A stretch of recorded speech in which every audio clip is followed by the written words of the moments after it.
कोठे ऊपर कोठरी।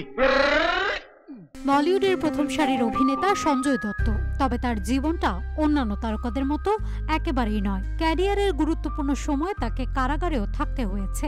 সম্প্রতি কপিল শোতে সঞ্জয় দত্ত তার জেলের দিনগুলো নিয়ে কথা বলেছেন। তিনি জানান কিভাবে অভিনয় ও থিয়েটারের প্রতি তার ভালোবাসা তাকে মানসিকভাবে শক্ত থাকতে সাহায্য করেছিল।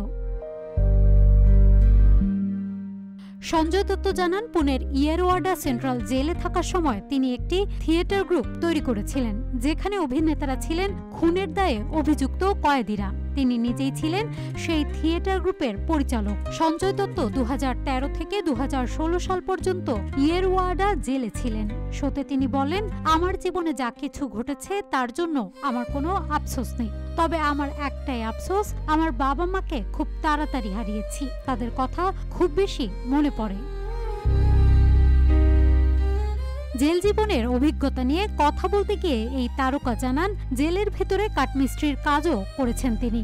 আসবাবপত্র বানাতেন, সেই সঙ্গে পেতেন মজুরিও। এছাড়াও তিনি কাগজের ব্যাগ তৈরি করতেন সেখানে। সঞ্জয় আরও জানান তিনি জেলের ভেতর একটি রেডিও স্টেশনও চালু করেছিলেন, যার নাম ছিল রেডিও YCP। তিনি নিজেই অনুষ্ঠান পরিচালনা করতেন আর কয়েদিরা স্ক্রিপ্ট লিখতেন।